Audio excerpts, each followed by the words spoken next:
Comprendre ce qui s'est passé ces semaines dernières en Indonésie n'est pas chose facile, même pour les envoyés spéciaux de 5 colonnes à la une qui connaissent pourtant assez bien ce pays. Et cela nous oblige à un tout petit retour en arrière.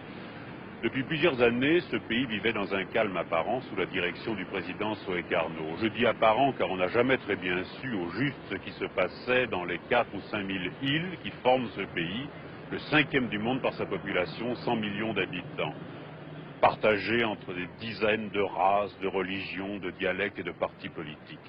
Pourtant, le président Sukarno avait imaginé de rassembler tout le monde sous une étiquette qui lui, semblait-il, rassemblait tous ceux qui pouvaient répondre à son appel.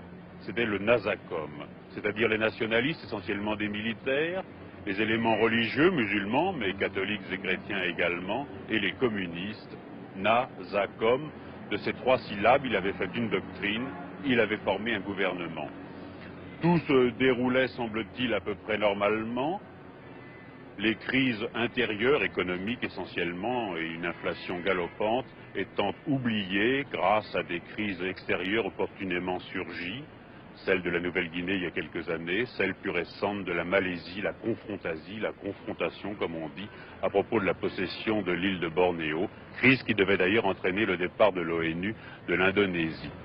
Lorsque brusquement, le 30 septembre dernier, cet équilibre précaire a été remis en question par un certain colonel Umtu, qui commande la garde présidentielle du palais du président Sukarno, et qui, prétextant un prochain putsch militaire, convoquait dans la nuit une dizaine de généraux, les faisait massacrer et tentait de prendre le pouvoir ici à Jakarta et à l'intérieur du pays.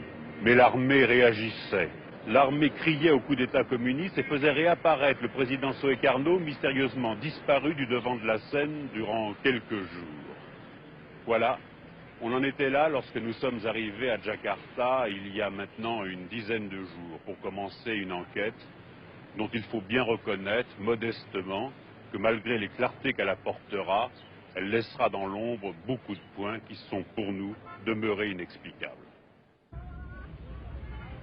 Peut-être un peu plus de militaires que d'habitude, sans que ces rassemblements